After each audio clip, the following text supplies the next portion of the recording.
Hair. Hello, everyone. Hello there, and welcome to the Alliance of Independent Authors Self-Publishing Advice podcast. And it is that week of the month where we look at self-publishing poetry. And I'm here with Ms. Poetry herself, Trish Hopkinson. Hi, Trish. Hi, Orna. Happy to be back. It's great to have you here again. And while we have you, we are running a special today, a special member question and answer session for poets. So we regularly do a member Q&A at ALLi. I know you have your Ask Me Anything on your poetry website.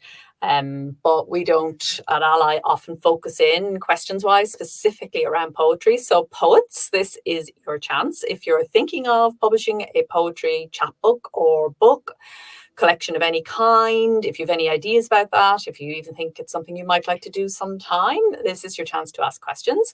So if you are present on the call, do hop into the chat and let us know that you're here and where you're zooming in from. And if you have questions there, if you want to leave them in the chat box, we will try to get to those. We did put out a call, however, and we have some questions already lined up, so we'll do those first, but if we have time we'll certainly get to your live questions as well. So yeah, I think we'll start with this one, which is, does anybody buy poetry anyway? Some person, one of our members who's feeling, has published, has put together I think a couple of chapbooks and a collection, and it isn't selling, and she's kind of asking the question, does poetry sell? So what do you think? Well, I think it certainly has reemerged. It's definitely a really great time for poetry. I know that, Amanda Gorman's books have sold out and they're doing, millions of other copies, reprints. And I think that's going to help elevate poetry in general. We love to see any poet be successful. Certainly having a poet at the Super Bowl was awesome, at the inauguration, other things to help elevate poetry. But yes, I mean, poetry, just like any other business or any kind of book sales, it takes some effort to market, and often poetry publishers don't have the budgets that other publishers might have for fiction or nonfiction. So it does, a lot more of that pressure is on the poet themselves to self-market and be able to, get the word out. And prior to the pandemic, one of the best ways to do that was really to go do readings, right? And have the opportunity to sell and sign books through reading tours, whether they were just local or within your geographic area, or if they were expanded, depending on if you did. Some publishers do have some budgets for poetry tours. But when you're self-publishing, even more of the onus is on you, right? To potentially make sure that you get the word out there to folks. So yes, I mean, it does sell. It does sell. Does it sell like some of the other, mainstream fiction authors? Not likely. Certainly there are some poets who do really well for themselves in the mainstream market. But we do have to work a little bit harder, and we do support each other a lot. But it isn't just poets who read poetry. I think that certainly is kind of a myth. While, a lot of the poets do enjoy reading poetry and do purchase poetry books, there is certainly a market out there of non-poets, other literary folks who just love poetry, who do want to purchase it. And it's a matter of really getting the word out there. So it can be challenging, especially during a pandemic. Yes, I'm so glad you said that about, that myth that's there that only poets read poetry. It's so not true. And I have had, my eyes opened really around poetry since getting involved with self-publishing, because it does change things a bit, in the sense that I think self-publishing poets have been much faster to get on board digital publishing and the possibilities of marketing online as opposed to live. So it is more than possible. And we are seeing some self-published poets who are, selling not just in their hundreds of thousands, but, shifting millions of copies, which is absolutely a new phenomenon. And it's new only for one reason, not that there are more people reading poetry necessarily than there were before, though there might be, I think. I'm pretty sure there are at this point, Yeah. post-pandemic, post the administration changes in the US, some other things. Certainly we've had a resurgence maybe of people turning to poetry. Yeah, and Catherine actually has just left a comment to say she also is saying that poetry is having a renaissance right now. And I think hard times, poetry always surges, and It that does. is. But what really makes a difference, I think, with digital publishing is that you go from having your local territory, an indie poetry publisher working in their own country, even if that country is the United States and has got millions of people, and trying to reach poetry readers in traditional ways. Poetry, as you say, was much more alive, intimate, room-based experience, and it's hard to scale. You cannot scale that. But when you kind of have the whole world and all the people who like to read poetry are now become your potential audience, you're not reaching all of them, of course, but the potential is there. Then if you know what you're doing, you can actually step by step build your audience, and we're definitely seeing that happening. And the other thing you said that I was so interested in was if you're published by an indie press, or even one of the big poetry publishers, you are still going to have to do the lion's share of reaching the readers kind of marketing. So they will do, maybe if you're lucky and there's some budget there, they may do a traditional media campaign for you, or a local reading, or a launch, or some kind of connection with bookstores or something. They may do something like that for you. But the day-to-day, establishing your poetry platform, letting people know what you're about, your website, all of that, and your social media accounts, they will all be in your doing. And really, that's the hardest bit. So if you can do all that yourself, it does kind of beg the question as to why you would then give all your rights away and get less than 10% of the actual income from your book, when you could publish it yourself and get, if you sell on your own website, almost 95% or more, or through the self-publishing platforms up to 70%. So these are real questions that poets are now considering. I think for the first time, the pandemic has helped us to kind of more poetry readers online, more poets publishing online. So short answer, that was all. Two long answers from Trish and me to your question, but short answer from both of us, I think, is a big yes. So yes, absolutely. Great. So, and I've kind of touched off my take on the next question, which is, am I better to get a publisher or to publish the work myself? I'll just add to what I just said there a moment ago to say that it doesn't need to be either or. It can be both, and we are seeing lots of people doing both. But in you're somebody who has huge experience of the literary journals and what I would call the traditional poetry market. What do you think? Is somebody better off to do it one way or the other? I think it really depends on your personal goals. I mean, certainly, one aspect of publishing with a traditional poetry press or independent press, which a lot of them are, right? Or with a university press, is you may have additional connections or ways that book might be taught in a poetry class, which is one way to really elevate book sales. So you may have a better connection there with, say, academia, if you're publishing with a traditional press, and that is one way that you can, get more book sales. But then again, it sort of just depends on, do you know some of those professors, or are those professors really following specific presses? And getting the word out there is still going to help you potentially do that. But making sure your book is readily available through, major markets online is, safe bet. So if you are going to self-publish, make sure you have an ISBN, make sure that you have good places to potentially sell it so it's easy for students to find. And then, being connected with academia, knowing some professors is not a bad way to go to get the word out there, to see if they're interested in teaching your poems in one of their classes. And Some poets go to the extent of actually creating lessons to go along with their books that they hand out to professors, hoping that they'll have, a few hundred students be required to purchase their book.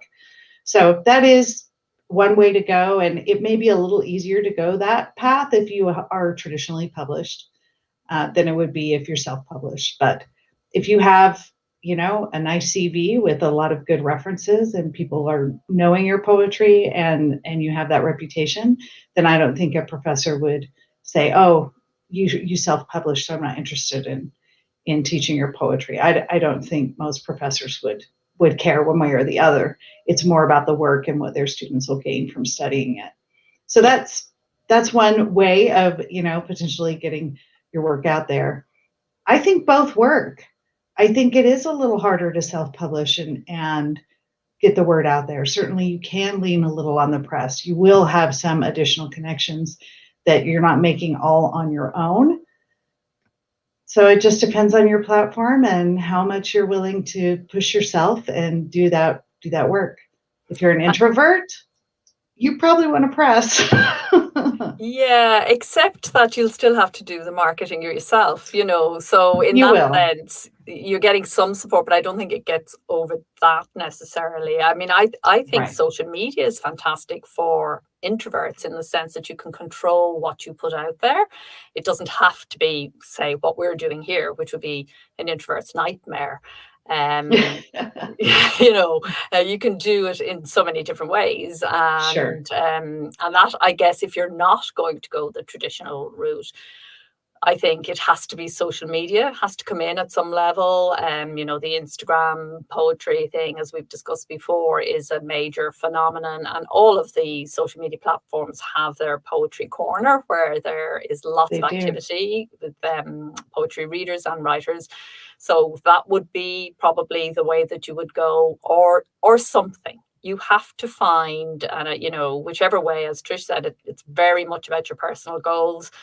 But one way or the other, you want people to read it or hear it and to consume it and to hopefully value it enough to, give you some money for it. It's not generally very expensive to buy a poetry book when you think of the amount of time, love, labor, and everything else that goes into it. So you want that as an outcome. And very often I think it's as much about that as setting that goal for yourself, rather than assuming you have to just give it away because, our first questioner's question, does anybody even buy it anyway? Yes, they do. And, whether you get paid or not paid, actually, the first step in that is very much down to you. If you set it as your creative intention that you want to be paid for your poetry and you want to reach lots of readers, then you've got a much better chance of that happening than if you're going in with an either conscious or unconscious belief that it can't happen for you or it doesn't happen for poetry in general. And there are other opportunities that I would just add that, I typically make more money doing things like interviews or paid guest blog posts or, solicitations to write poems for specific events, things like that. You'll get higher rates being paid for those types of things than you will probably on royalties, or even if you self-publish your actual books. If you think about, even let's say you take a pretty good run and you sell, 1,000 copies. You're only going to make so much off of that book before then, you might have some sales later, or unless you're really continuously doing readings and other things, it will slow way down, right? And you might get paid a lot more for some of the other things that I mentioned, which those are spin-off effects of having a published book, right? And proving yourself that reputation as an expert about at least your poetry and maybe poetry in general. So it's looking for all those opportunities and using your platform for all of them, including selling your books, but also the other stuff that can potentially really pay you more of like a true hourly, like wage. That's a terrific point. And actually, I think we should make that our theme of next month, that we would look at Okay. all those spin-off opportunities, because I think that's a really good point. And we have a blog post actually, which is business models for indie authors. Mm. And in there are various ways in which you can, and loads of our members do, and particularly those who write in the more literary genre, where, you know, there aren't lots and lots of readers and just waiting for the next book, like say in a romance genre or a thriller genre, you know, where the audience is less, is kind of spoiled for choice. Let's be frank, there's so many amazing Sure. poets and amazing literary fiction writers going around, and not as many people who read those kinds of works. And again, I'm, you know, emphasizing what I said at the beginning, with a global audience, you definitely can reach readers, but it's not like they're lying around just waiting for it to happen. So lots of our members do use these various other ways of supplementing income. So it'd be really interesting to apply that to poetry, which is not something we've done to date. So let's do that next time. That sounds great. Great. And the other thing I would say about this particular question before we get on to the next question is that a lot of this also depends on how many books you have. So Yes. self-publishing is definitely a major learning curve. And if you feel, you know, you're going to do a collection every 10 years or something, you know, you write slowly and you're quite happy to do that, and it's on the side of other activities, and, you know, you're not really what we might call a full-time poet, then it may well suit you better to have the support of a press. To do well self-publishing any work, you really only begin to see a good return from your investment of time, energy, love, labor, all of that, when you get to about book 3, because then it becomes easy. And then you've kind of established who your market is, because poetry is not one genre. It's actually an umbrella genre for lots and lots of other genres. So you could write, you know, dark poetry that that you're not going, you can write dark poetry and then your readers are absolutely not going to be interested in somebody who writes inspirational poetry. So it's not just about poetry as poetry.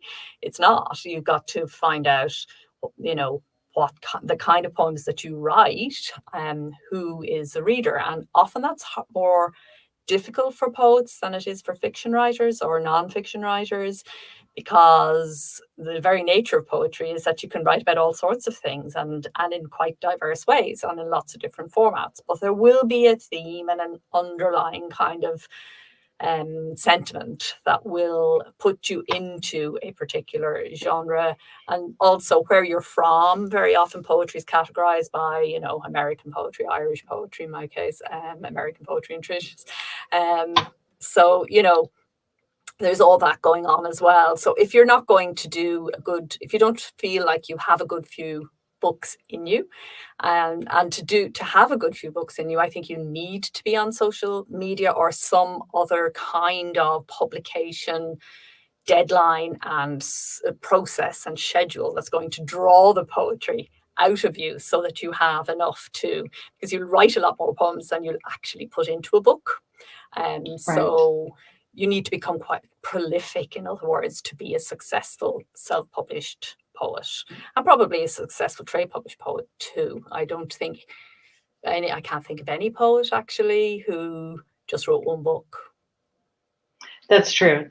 But sometimes, you know, they can be spaced a couple of years apart, but they often, you know, as we mentioned, they have other gigs going, right? They're speaking, they're, you know, visiting universities, they're going to conferences, or they have interviews, all the things that we can talk about next time. Exactly. Great. So the next question then is an easy one. What is it? We've mentioned them a couple of times already today and the last time. What is a chapbook? Sure. Yeah, a chapbook. I mean, I often just tell people it's like a chapter of something more full length. So it's just a smaller size collection, typically poetry chapbooks. And then there are prose chapbooks as well that might include, you know, flash fiction or flash nonfiction or just very short stories. But chapbooks typically are 10 to 40 pages. If it's 10 or less, those are typically considered micro chapbooks. And then full-length poetry books or prose collections usually start around 50 pages. So there's, a little bit of a buffer there. My first traditionally published chapbook was like 45 pages or something, like just under a full length. But essentially, different presses have different lengths that they prefer. The most common length is usually an average of around 25, 26 pages for a chapbook. Great. And from the self-publishing side, the minimum size book you can do through the print-on-demand publishers is 25 pages. So they won't take any less. So there you are. That's where you'll start. And just to say, because it might be useful for other people in terms of a process, how I kind of do it is I put most of the poems I write, I put on Instagram. So, and I'm quite easy about them. I just kind of let them come and put them out every second day or so. I put up something, and it's more for me about keeping that flow going, knowing that I'll get better stuff that way. The more poems I write, I get a better one. And some of these I put into chapbooks, and they are 10 poems long.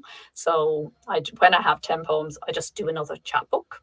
And I don't really, while they're all available and to be purchased, and sometimes are, I don't sell as much of those as then I do selections and collections from those on particular themes.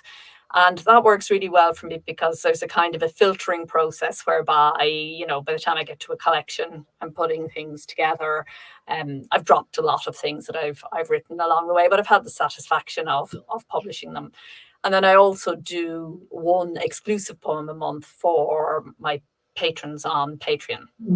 And that is exclusive to them for a while, and then that will also often go into a book once it's that exclusivity period has passed. So that's one way you can kind of manage it as a self-publishing poet. And I think the thing to do is to find some kind of rhythm that suits you. So the whole Instagram thing was really great for me because it made me write more. It made me get involved more with other people in my particular genre of poetry, which kind of tends towards the inspirational, spiritual kind of stuff. And it really has been, I write far more often than I did before I did it. But that might not work for you at all. It's a very individual thing, and you have to kind of try in a spirit of exploration and experiment, try a few things and see what works over time. Yes, so this is not a short-term, quick fix thing. It's something that you integrate into your life, into your writing life, and into your life in general. Yep, absolutely. And I do something similar, even though I choose to share my work after it's been published in a lit mag or journal because, it's a little bit different than self-publishing. They often want to be the first one to publish your work in those cases. And so, but it's similar for me. It's not as, my rotation isn't as quick as yours, but I make sure that I'm sending work out so that I do have something to promote on my website from time to time. And, sometimes those come in little spurts.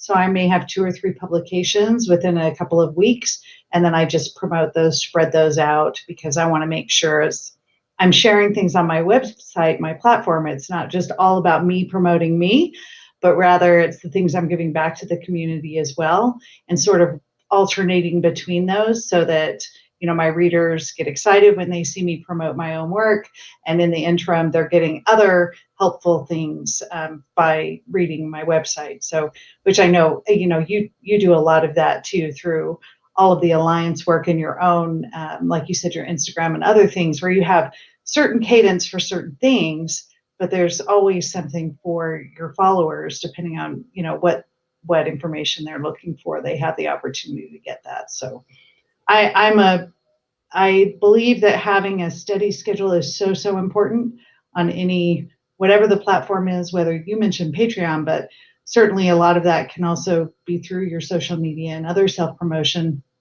And I think one of our questions was, can you make money from Patreon, right? Mm-hmm. And there certainly are, a lot of self-published poets that do things similar to what you described. And then through the pandemic, I've seen, a lot of Venmo and PayPal tipping when you're doing a reading or an event, or if you're teaching a workshop, those types of things where you can get, either some additional Patreon followers or, some tips through Venmo or PayPal or other platform that you're using. And that is a great way to add to that supplemental income that we were talking about before. So lots of other opportunities. Fantastic. And so I think, what we've both been talking about here has covered the other two questions, which was how can I get more readers for my poetry, for my chapbooks, for my poetry books. We've certainly covered some ideas in this session, and we'll do more next time. So stay tuned for that, which will be this time next month, and we'll cover that. Just before we leave this part, in a few moments, we'll be reading out our indie poetry please winners for this month, and Trish is going to read one of her poems as well, so that's a different segment of the show to the advice, but we do have a couple of questions in, so let's just have a look and see if we can help with these. I'll go backwards up kind of thing. So Paul Amory, writing a first collection, Northern Soul, Songs of Loss and Redemption. Do you have a daily routine? And how did you? So two different questions. First of all, do you have a daily routine, Trish? Sort of. I don't really, because I'm toggling so many different things. So between, my day job and just other personal responsibilities and other poetry activities that I do outside of my own website and my own publications, there are often quite a few things on my to-do list. And really, I just prioritize those the best that I can. I do spend time every day, either promoting through social media or by posting on my website. I used to post very religiously daily on my website. Now It's more like 4 to 5 posts a week. Sometimes there are days when I just can't fit one in, but I'm always doing at least some social media promotion every day. It's very rare that I skip over that. So for me, it's looking at everything that I have to do, prioritizing that, and sometimes I'm able to spend more time on my website. Sometimes I'm spending time, like with Orna today. So this hour will take up some of that time that maybe I would have spent elsewhere, but I just work through that. And that's one thing that's nice about controlling your own business, right? If you are self-publishing, then you can control all those aspects. And you can set those rules and timelines for yourself that work for you. And the important thing is really to be consistent. So whether that's daily or weekly or how frequent it is, just make sure you're consistent so your followers know when to expect to see something new from you. Great. And I'm similar to Trish. I don't, one of the reasons I'm in writing and publishing is, and indie, is because I'm not great with strict routine. But what I do plan, and I do have one thing that is routine, and that is my first thing to do every single day is write. So, and that's because I always have a mountain of a to-do list. And if I don't do it first, the calls of everybody else kind of take over, and it just doesn't happen. And I know that from experience. So you're on your first book, Paul. I think a lot of what's happening for you now is just getting used to putting that out there and finding out yourself, trying out this routine, trying out that routine. It took me quite a few years before I settled into, I now have a very good routine whereby when I'm on and I'm working very productively, and when I'm off, I'm completely off. But for a number of years, I was kind of a bit all over the place. I never knew when I was on and when I was off. So it takes a bit of time, I think, to settle into being a self-publisher. And first book is hard because you're learning so much about how to do 7 different processes. There are 7 different processes in good publishing. So it's a big learning curve. So it's impossible to have a routine and be on a steep learning curve at the same time. you've got to kind of go through the learning. It's on the second book that you'll begin to settle more into a routine. But I mean, you should be trying now and looking at yourself and observing what works for you, but probably will be book 2 before things begin to settle down. So if you're feeling like there's a lot to be done at the moment, that's completely normal. And then you also ask another very good question, which is, how did you learn to deal with criticism in your early days, Trish? Can you remember? Well, I kind of have an edge there because I was a non-traditional student, and I really started writing seriously by taking creative writing classes as part of my English degree, which I didn't really start attending live classes until after, well, it was probably after 2010, and I graduated 2013. So I was almost 40, and had a successful career. So I was pretty open to criticism, and don't get my feelings hurt very easily. So she was a tough old boot by then. Yeah, I totally was. And, very, very open to learn and seeing any criticism as being, helpful, even if it came negative from a person, just determining whether there was anything in that for me to learn or not. And for the most part, I've been very fortunate and haven't had a lot of experience with just mean criticism. But I think in general, it's really, really important for everyone to remember that you're the artist. This is your art. So while if people ask you questions, or they're confused about something, or they say, well, I just didn't like that, you get to decide if that changes your art.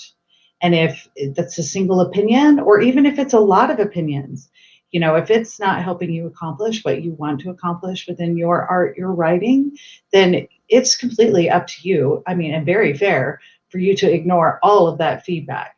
I would, though, say feedback is super helpful. It does challenge you. It does make you a better writer. So if you can, learn to take it, figure out how to reconcile that feedback, and recognize that the bottom line is it's your creation and you get to choose and decide, then it can definitely help make you a better writer. Without a doubt. I don't think I've anything to add to that, except to say I have had mean. I've had mean. I had a guy who followed me around being very mean for a long time, and very publicly. So, and I will say that the tougher the criticism, the more potential learning there is therein for you. If not artistically, and sometimes, yes, as Trish says, it's an opportunity to learn. Sometimes, as she also says, it's something to ignore, but there may be emotional learning in it for you. There may be that kind of toughening up process, particularly if you are young or a young artist. So it could be, you can be 99 and a half and be a young artist if it's your first work and you're putting it out there and you're quite sensitive about it. So the only way to get a bit tougher is actually to ride the wave and realize that anybody who is criticizing, it's 99% about them and maybe 1% about you. And it might even be like my mean guy was 100% about him, I think. I decided it was anyway. So it's very much about where they're coming from, what kind of poetry they like, what they're looking for on that day. I just read one of those in Weekend Supplement. A woman was paid to write this review, where she spent the whole review writing about this amazing novel and criticizing it because it wasn't as far as she was concerned, the novelist had written too many books like this before, and she wanted something different. And so she just slated this book, which was all about her. So you will have to, if you're going to put yourself out there, you will have to kind of accept that getting stuff back is part of the deal, and we all do. And you can use some very simple self-talk or ways to respond to those things. So I would suggest a couple of things that I think have been valuable to me. If you're not sure how to respond, or maybe you do feel a little bit of a tinge, like you felt like somebody's, coming at you, or emotionally you're upset, you can certainly just say, thank you, I'll take that into consideration. That's all you have to say. Whether you change your work is none of their business. And the other thing that I would say is, if somebody really is being mean and attacking you personally, that you can always say, I don't deserve that. And those two responses can give you quite a bit of power internally, and also give you something to say that takes the emotion out of it, to just say, I will take that under consideration. Or if they're real meanies, tell them you don't deserve it. Make them respond to that. Wish I'd had you around when my guy was there. That's all fantastic advice. So thank you, Trish, so much for that. Thank you, everybody, for the fantastic questions, which have helped lots of other poets who are listening or watching this. We are now going into a completely different part of the show, which won't be on our advice podcast. It will appear on the Indie Author Please on Instagram, TV, and on SoundCloud. So this is where we actually read out the short list of our Indie Poetry Please submissions over the past month, and Trish is going to read one of her poems as well, and then we'll announce the winner. So yes, let me get out our first people and see what we got. Wonderful. Yeah. Now, where did I put it? Oh, yes, my phone. I'm going to have to just go and get it. Hold on 1 second.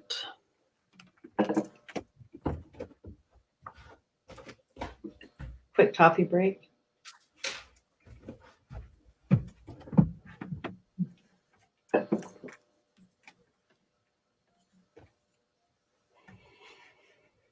Sorry about that, folks. Rather foolishly put it on charge and then forgot to take it in to the sound room. So here we are.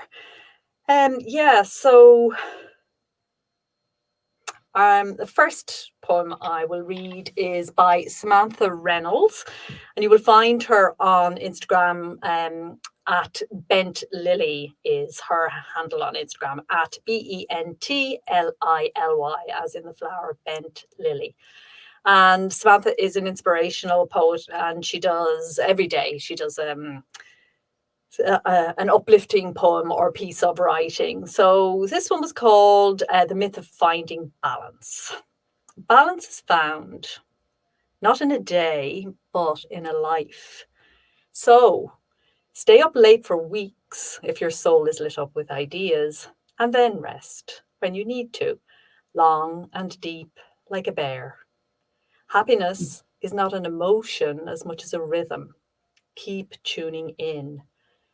My dream is that we can all be like the sea. Nobody rushing us when we're calm, and nobody telling us to slow down when we're inspired, to rise up and pound another frothy wave of words on the shore.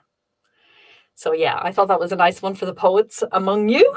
And now it's something very different comes Trish.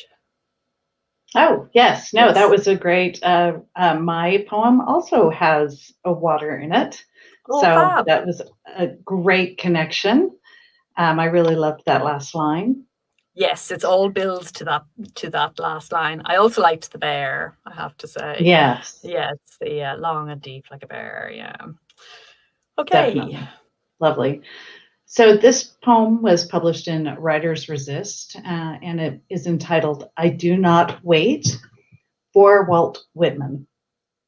I do not wait, nor am I dismissed. I set myself apart, do not tremble beneath terms, cold, manly, butch, ball breaker, bitch. Do not determine my worth by whom I am kept. I ratchet skyward, take my place at the sun's table, lifted by turquoise bone and bladed wings. My scarab shell snubs boot heels, scurries and flutters solo, and yes, I possess myself. I will not be held in a fist, pinned or stuffed in a case, pierced beneath glass. I seat you in a room, waiting nude, simple and flaccid, unable to siphon one more drop of sap. My body is not yours to be damned. Instead, it releases grace in white waves and demands nothing of anyone but myself. I penetrate no one. I illuminate the paths of the unwaiting. Beautiful. Thank you so much. Again, all building towards those fabulous last words. Thank you. Our next poem is from Samuel Crosby. Yeah, we don't get enough guys, okay? We want more men on indie poetry, please. We're getting about 9 submissions from, female and to every one male. So yeah, I'm not sure why that is, but yeah. So Samuel, this poem, he didn't give it a title. I think of it as the language you need. Okay. You will never hear the language you think you need from anywhere outside. A lion will only tell you in hunts. A placemat will only tell you in crumb and splatter. A ghost will only tell you in death. A check will only tell you in debt. Ask me what I think and I'll speak in mine. A rock will only tell you in time. Not the contour of the antelope, the crust or the broth.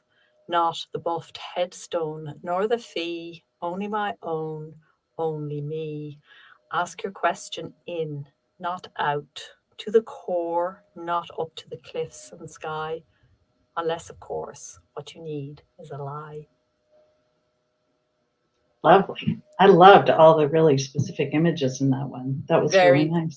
Very particular, very also slightly unexpected. Everything is giving you that little jolt of surprise as you go along. I was really, as I was reading it, I was asking myself for the first time, I was asking myself, where is this going?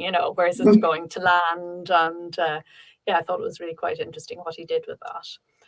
So we now have our winner. Our winner this month is Emma Bloss, and you'll find, I should have said Samuel, by the way, is on Instagram at Mr. Crosby. So M-R as in Mr. Crosbay. So he must be Samuel Crosby. I don't know, but that's his handle. And yeah, he's got lots of interesting poetry there. And he's also a wildlife campaigner. So a lot of the poems have animal imagery and are used like that in quite an interesting way. So our final take is on this. Do you have another poem, or do you have anybody? I know you only prepared one because I only asked you to prepare one. Yes. Probably couldn't. I can find something after you read the winner if you'd like, but yeah. I'd rather pay attention. Okay, maybe I'll just pay attention, because if I go looking, then I'll miss the poem. So perfect. Okay, that's great. It would have been nice rhythm, so we'll remember that for next time. Okay. Sure. Emma Bloss, and Emma is at Emma. I pronounce it Bloss because BLAS actually, and I don't know if Emma knows this, is an Irish word for sort of taste and flavour. So the bloss on a poem is often given to, I like the bloss, the lyricism or the particular flavour of the word. So I have no idea if Emma knows that, and that's why she chose Bloss, or whether Bloss is her real name. But anyway, you will find her on Instagram at Emma Bloss Poetry, all one word. BLAS is how you spell. So she may pronounce it Blass or Blaze or whatever, I don't know. But I like to think of it as Bloss. And her poem is called Only What's Next. If I look to the skyline for the center of my horizon, I can try to trace myself, follow along the blue-edged backbone of the mountain, ranged yet singular. I find reassurance in the sure-footed density of being, the earth's deep core, whilst being also in conversation with the clouds, comforted by how the cumuli protect me from pitching forward into then. Keep me from the obligation of journeying to the summit. Stretch me wide, full of wonder, at the great adventure in taking only the next step. So thank you, Emma. We will see you on Instagram with that poem. And yes, if you guys would like to submit some poetry, just follow the hashtag indie poetry, please, on Instagram. We try each month to pick a few poems that kind of are circulating around the same theme, but that theme is wide open. It doesn't have to be anything in particular. It's really down to you. And if you want more details on how to submit and what it's all about, and you will find those at ornaross.com/submit. So yeah, any final words? I think that this just went really well, and it was a great conversation as always. And it was a huge pleasure to hear the poems being read. That was a nice distraction into my busy work day. So that was very, very much welcomed, and looking forward to next month. Fantastic. And thank you, Trish, for your poem. Beautiful, amazing poem. Very strong, very interesting, as always, as all your work is. Tell people where they can find you. TrishHopkinson.com, or if you don't remember that or how to spell it, selfishpoet.com will also get you there. Fantastic. And we'll be back next month on the advice. We'll be talking about all those ancillary ways to kind of get some income from your poetry, and with more indie poems from Indie Poetry Please. Until then, have a great month, and thank you for being here. Bye-bye.